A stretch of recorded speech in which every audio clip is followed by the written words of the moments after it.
कि भजनलाल चुप है, चाहे जोगाराम की पोती पकड़ी जाए, चाहे दूसरा कुछ करे। और जिसके पास चेयरमैन का चार्ज है वो चोरों का बाप है।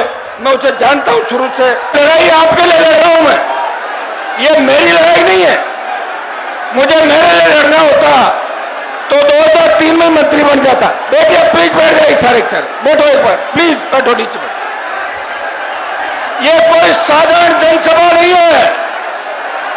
जिस तरह स्वतंत्रता आंदोलन के अंदर अंग्रेजों के खिलाफ जब भारतीयों ने हुंकार भरी थी, उसमें सबसे बड़ी क्रांति की शुरुआत हुई थी, वो 1857 की क्रांति थी।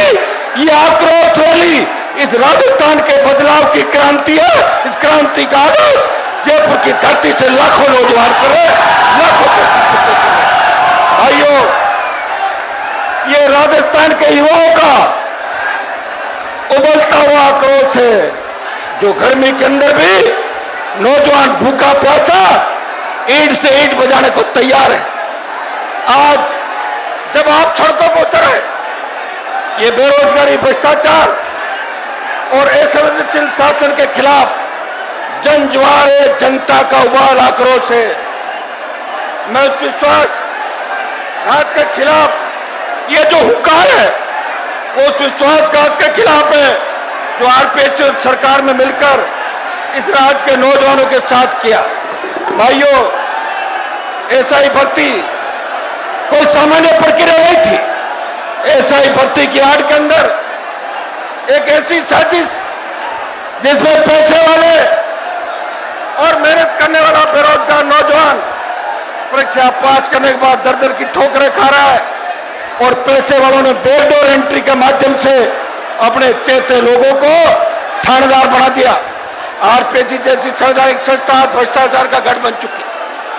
पेपर लीक, ओएमआर सीट की अदला बदली, नॉर्मलाइजेशन से मेरिट का मजाक, और सबसे चिंताजनक भजनलाल सरकार की चुप्पी कि भजनलाल चुप है, चाहे जोगाराम की पोती पकड़ी जाए, चाहे दूसरा कुछ करे।